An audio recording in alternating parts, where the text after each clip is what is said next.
Welcome. We're live, which is nice.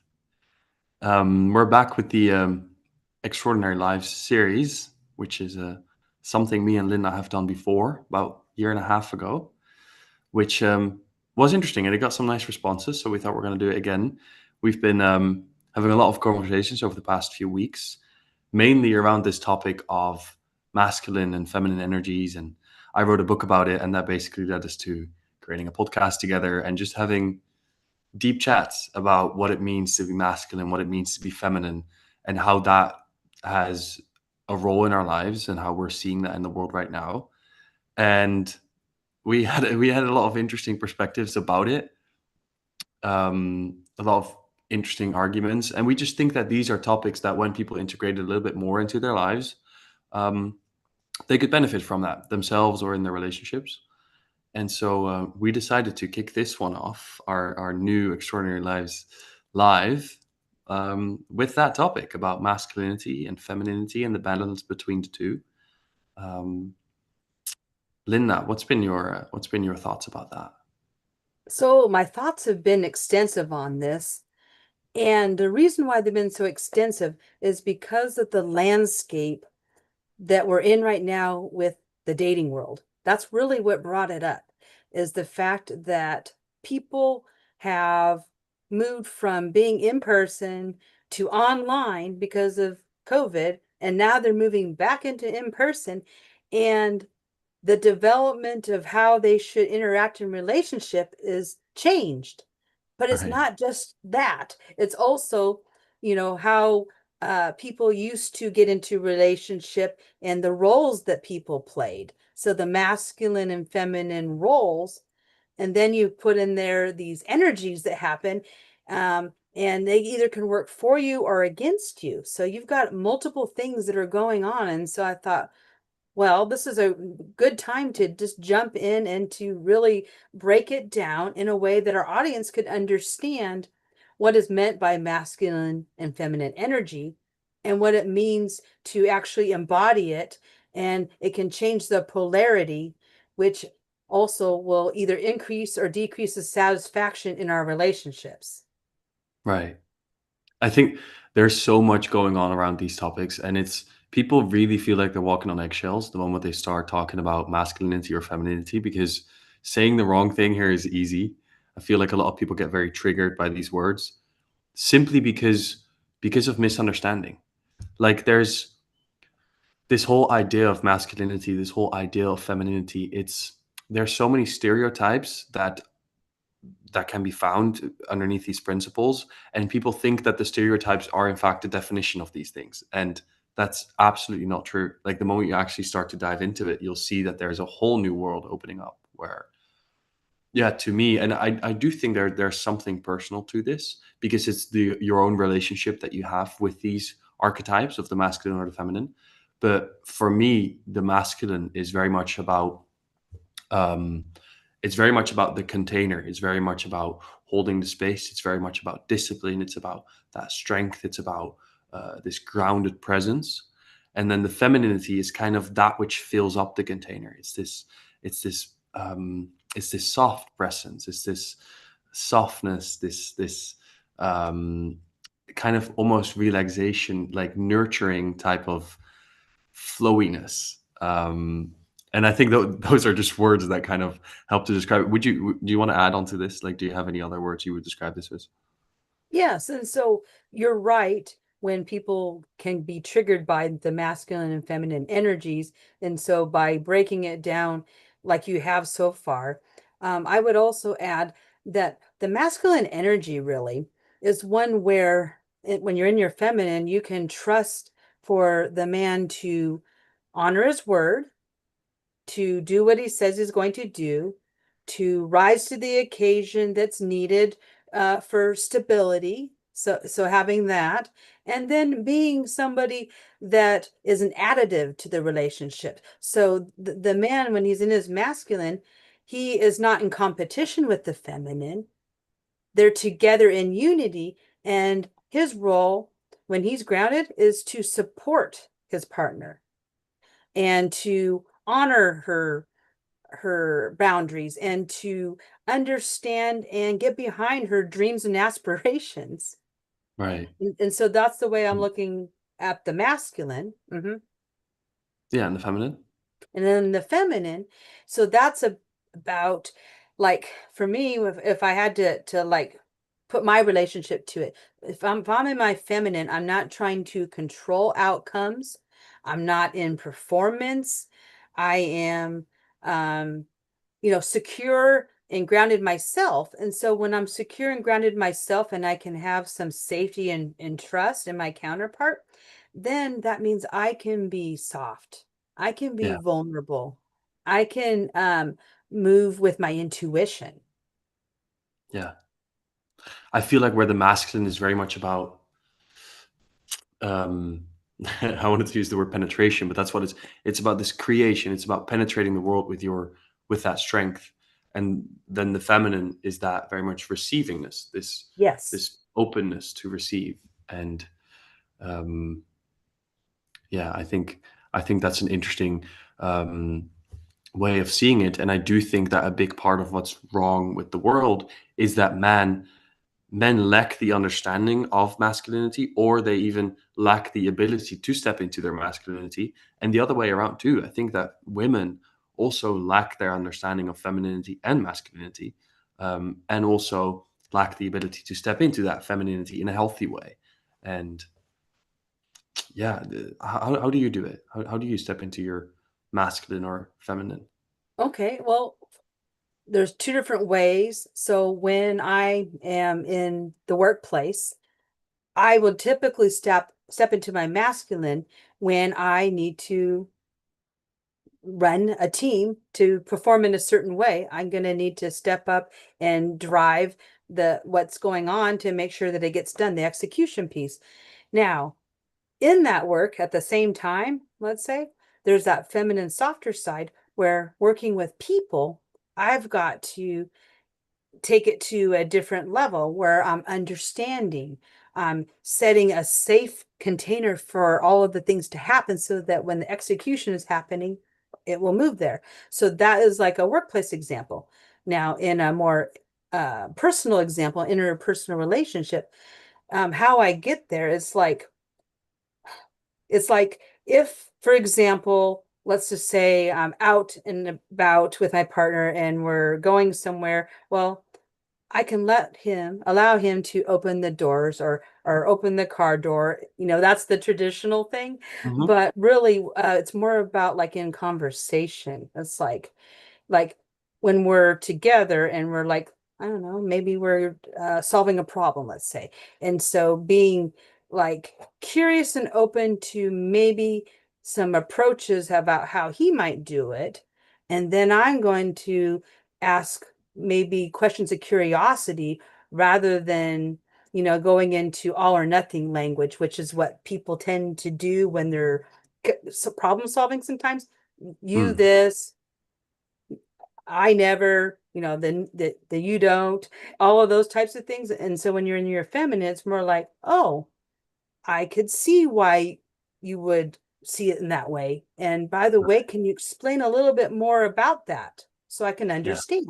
That's being in my feminine because I'm acknowledging and respecting that there is a perspective and opinion about a direction, and I'm asking questions of curiosity to get the understanding, and then I'm willing to entertain the perspectives or different ways of being just to see what that could look like rather than just quickly shutting it down or shutting my partner down and saying that won't work. We're not doing it that way.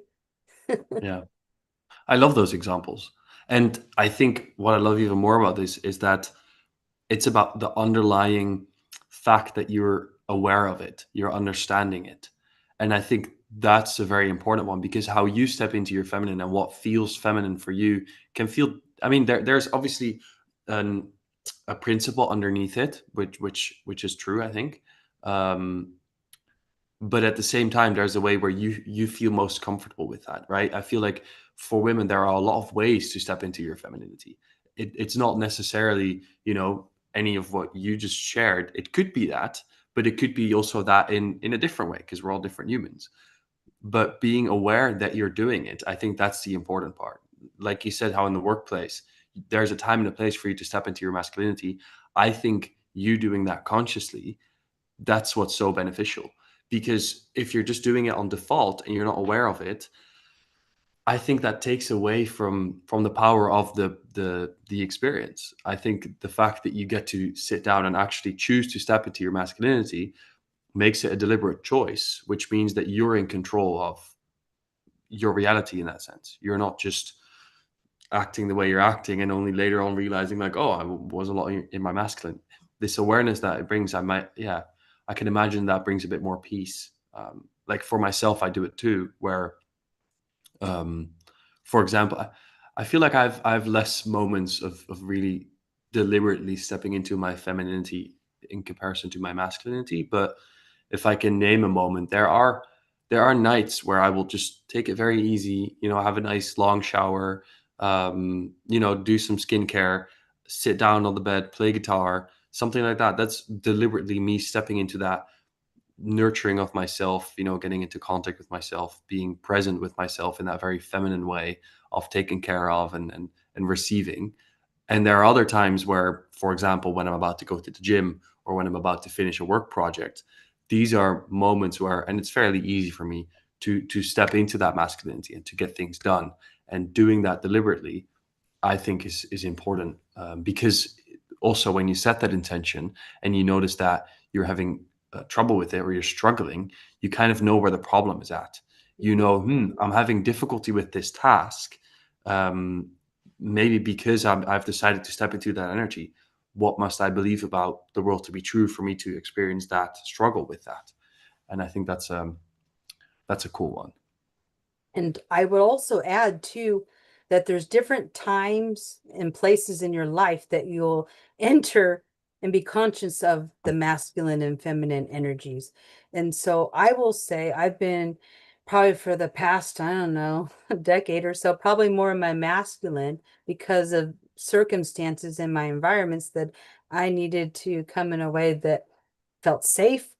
I knew what was going to happen and and stick with that. And so now I'm in this new chapter, and I'm proud to say it, of that femininity piece. And so I've been like doing things that I never thought I would ever do. And so I've been doing yoga. I've been Nice. doing bar, which is another type of form of exercise. So I've been doing Hmm. these more meditative um, feel into your body, somatic type things. And I'm loving every minute of it. And I'm like, oh, I can just be. I'm Mm, a doer. I'm a recovering doer. I go, go, right. go, do 12 different things at once. And so to actually slow down to do these other things, it's been a blessing in disguise. I Yeah. mean, I'm just a happier, more calm, collected person to be doing that. And it never occurred to me to do it. I have a Um, question about this sure. because now I'm curious from what from how I see the world and how I would kind of debate this femininity masculinity principles. It's that I believe that for men it's easier to step into their masculinity, and for women it's easier to step into their femininity because it comes natural to them. I think that when men learn to step maybe 55% into their masculine, they'll live a better life. Same thing if women step like 55% into their feminine, they'll live a better life because of it. Mm, I think that people who I think that men who are more in tune with their feminine in the sense that um, the energy of it um, will have more struggles in their life. Same thing with how I think women who are more into their masculine will mhm. have more struggles in their life. How do you perceive that? Does that ring true for you? I don't necessarily think that it brings me more struggles, but what I will say is it is a little harder for me to go into the feminine when I've been in the masculine for so long. Mm, So it's a little bit of a jump. Now, am I feminine and do I practice parts of it? Oh, yes. The nurturing thing for me is very easy. It's presence in my work, it's presence in my relationships. So that part to me, I can jump into that really easily. But the other getting into that real softer side where I allow other people to carry the load, allowing other people to help. That part I'm having a harder time to let go of. I'm used to, building and running teams. And so I don't always have to build and run a team. I can actually be a member of a team. I can be an individual contributor.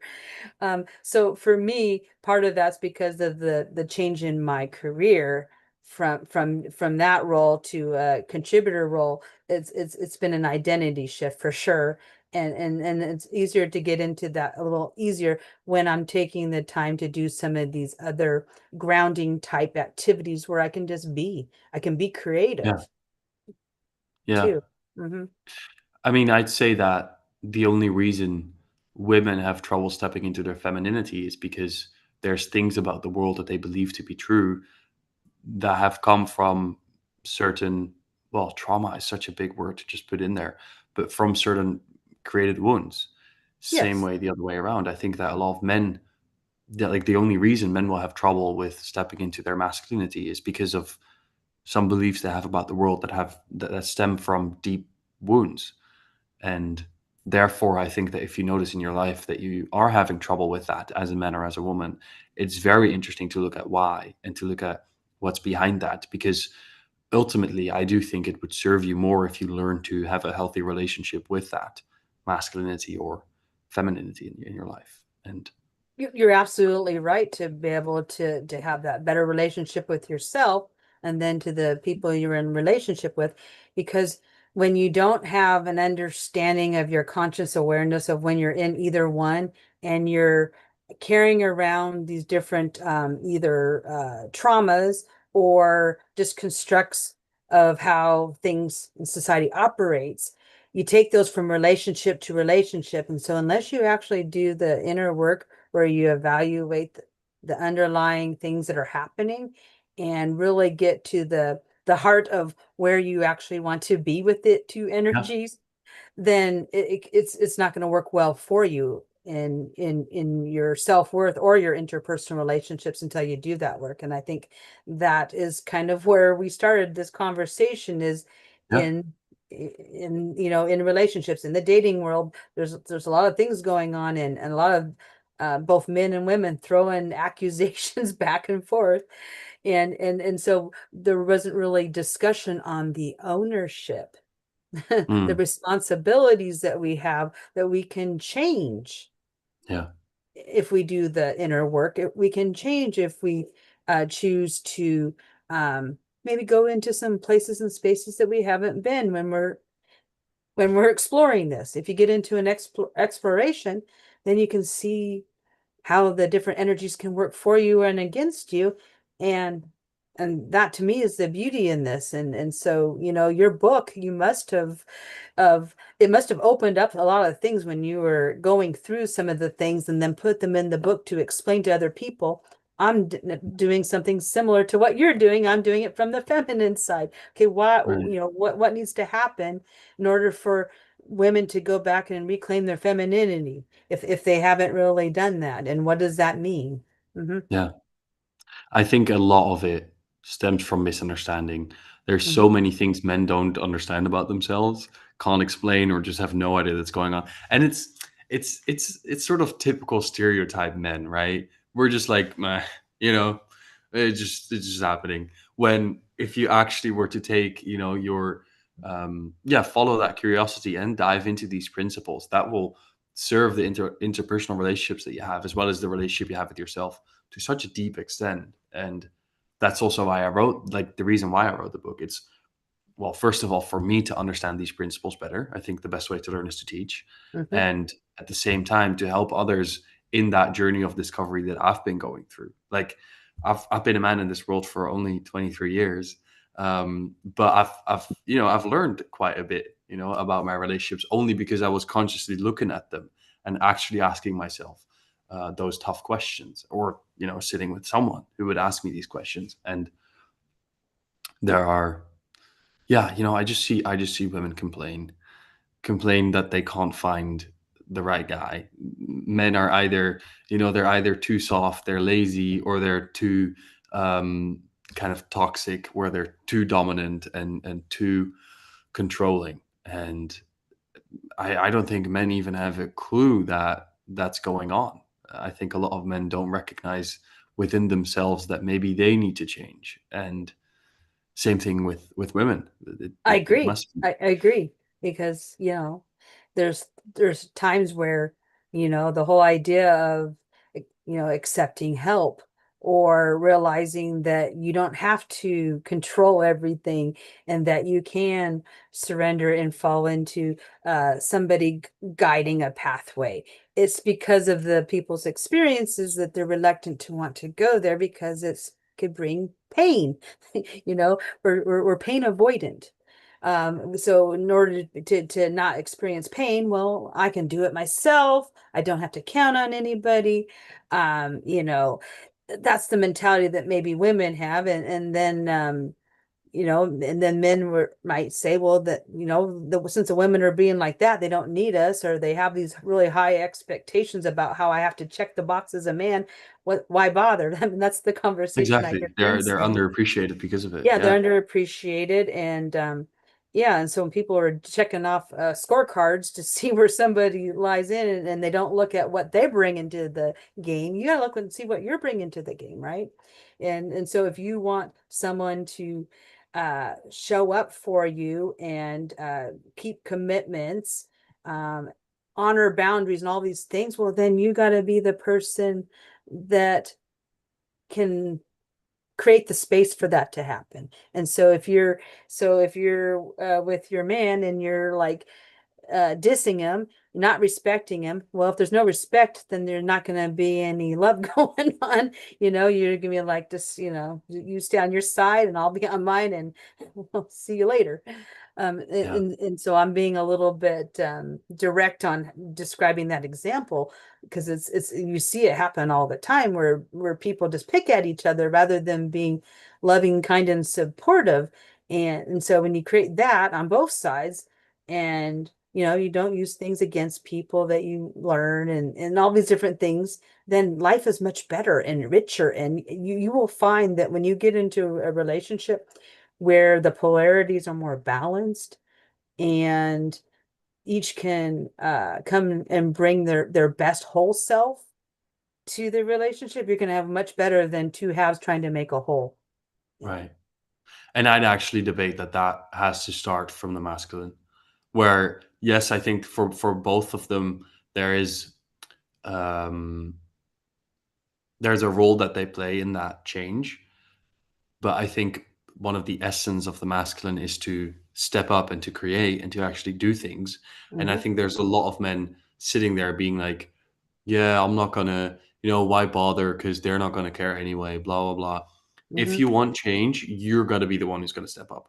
And I very much would encourage women Hmm. to not do that. I think what this takes is for men to take charge more and for women to let go more, to Yes. actually surrender a little bit more and to not even care about this change. Just focus on yourself. And I think that, that's what's been working for us for years. Even if you take it all the way back, men were the ones who were building the cities, and women were actually the ones that were making them livable. Yes. With that Creating the president space and and taking exactly, care of the different tasks that needed to happen in order to make a home. Yes. exactly.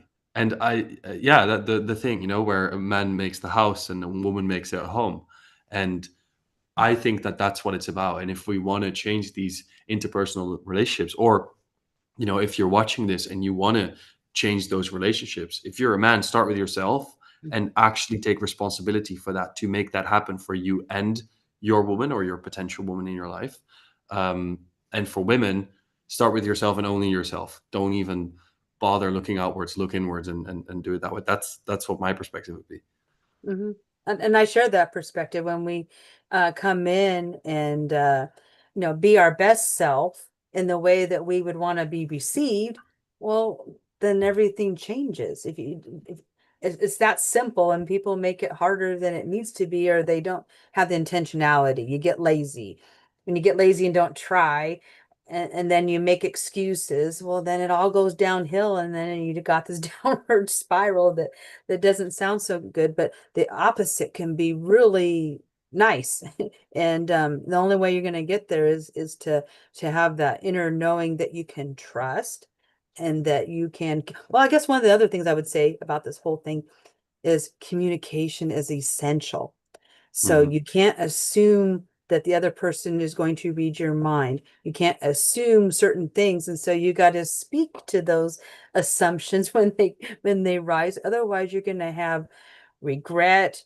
You're going to have all these other things that can resentment that'll happen. And if you can create the space to be able to, be authentically who you are, and that doesn't mean hiding who you are, it means actually communicating in a way that you express who you are. So, because there's a lot of discussion around that, Yeah. as far as the communication, how that plays into it. And Well, I was having a chat with someone yesterday, and they also asked me about the book. And what was funny is that I told them that one of the reasons that I also wrote the book is to help in communication, not mhm, by giving communication tips, but by giving people an understanding of themselves so that they can name it. And I mhm, think there's a lot of things, especially in relationships between men and women, um, where, for example, a woman might want something, but she doesn't really know what, and she doesn't know how to say it. She doesn't really know how to phrase it. But it's just there's something missing, and it's kind of got to do with him, but she can't really put words to it. And same thing with men. mhm. They might want something to change in the relationship, and they want her to be a little bit whatever it is, and he just doesn't know how to say it or how to name it, and then they just keep quiet, but silently they're resenting certain things and they're not even understanding what it is. And part of the reason why I wrote the book is for people to read those things and then be like, oh, that's the thing. That might be the thing that I desire more from my partner, or that might be the thing that I don't like, or that might be a new boundary I want to set in my relationship, and all that enhances the communication. So I think communication is not necessarily about learning how to say certain things. It's about being able to know thyself to such a degree that you can explain that and that your authenticity can have words to it. And I think that's what's important, knowing your own boundaries and um yeah, being able to actually speak about them. I think You're that's right. When you can name it so another person can see it or hear it or feel it, then you're going to get further in your communication. Because you're right. Because it's not just about what words to use and how to use them. It's just when to express. And, I see a lot of people, myself included, is I won't always express something because I don't want to break something, lose something, anger mm, someone. But you know what I found in my 52 years, that the moment you can actually express what you want authentically to another person and not get so caught up on what might or might not happen and just do it, you're much better off, because all of the assumptions and stories and fears, they don't happen anyway. And in the event you did make someone angry or they decided to leave, well, then they showed you who they were and who they couldn't be. They can't meet you, and so they do you a favor. So you yeah, shouldn't be afraid of people leaving or getting angry or any of those things, because that's what exactly. needed to happen. And Yeah. that's what we are usually like avoiding is for Hmm. any Hmm. kind of conflict that will drive those things to happen. And really, do you really want someone that in front of you that's not being authentic with you, that's not there for the right reasons, that Yeah. can't meet you where you are? You don't really want that, because that prevents you from actually moving forward in your life, because you're going to be with yourself for a very long time. So you better like that person. And Yes. so if you're around people where you don't like the way that you are, then you got to change that. And then the converse is true. Being with someone that you love, being in their presence, you become the best version of yourself when you're with them. That's what you want, and that's what you should move towards. And so you got to, be open to learning about that, understanding it. Yeah. And you're not always going to No, get I it love right that. either. Mm. I think, and I tweeted about this recently, but um, I do believe that one of the things women just really desire within a man is someone who's willing to risk her disapproval for his own authenticity. And Mhm. I guess that's what it's about, and I think maybe anyone wants that. Someone who's just strong enough to risk others' disapproval for their own for the sake of their own authenticity. And I mean, I love where this conversation is going. I created a whole program called Authentic Alignment, to help people set those boundaries and step into that authenticity. But it plays such a big role in your lives. I think the only reason why we're experiencing any type of problem is because we just lack boundaries. We're not acting within authentic alignment of Well, who we truly are. And that all starts with understanding. yeah, and we're not honoring sometimes our core values. If your core Hmm. value is honesty, integrity, and so if you're going to be honest and something your partner's doing that's upsetting or bothering you, and you're not being honest and sharing that with them so that they could have awareness and, potentially shift their behavior, then you're not honoring yourself and you're not honoring Exactly. your partner either. And so it's a lose-lose. So the win-win is to honor your core values. And the only way people are going to know about them is that you're going to express them and you're going to stand for them. So you're right.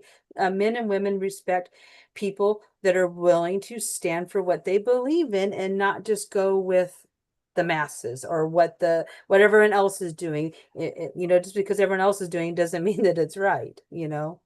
Hmm. Yeah, I agree with that. Thanks for uh, thanks for sharing this. I like this conversation. This is really nice. I Yes, also I'm love enjoying it how too. yeah, I love the container within which we're doing this too. Like I appreciate your input and the way you're nurturing this conversation. So that's really Yeah, nice. thank you.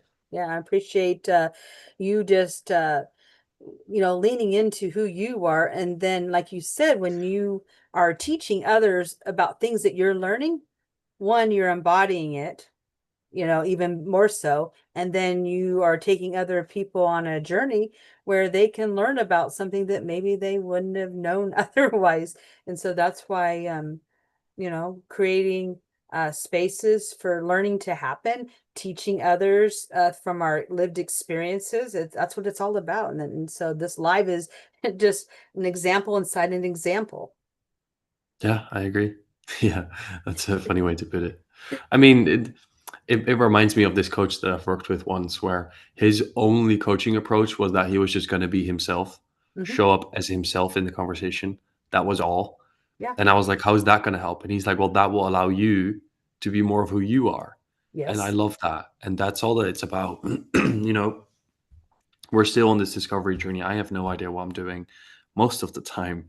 Do But any of within us? that, I just Do I any of just us know what we're doing at any given time? Probably not. exactly. And so I'm just taking people with me on that journey and they happen to benefit from it. And yeah, I like that. And yeah, for everyone who was watching, thank you for watching. Yes, thank you. Um, I appreciate this conversation. Yes, thank you for inviting me to the conversation. It's been a pleasure and a privilege, and I imagine we're going to do it again. Yes, I'd love that. I don't know what the Yes, topic's gonna be. We should talk about that. that's right.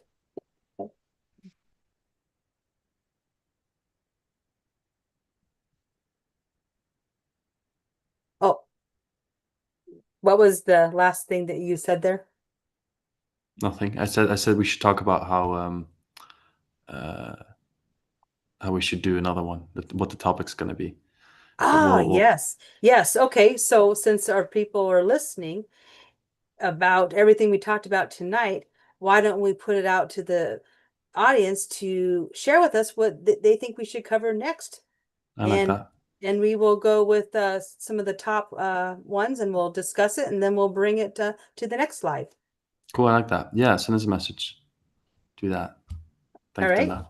Yes. Thank you and good evening.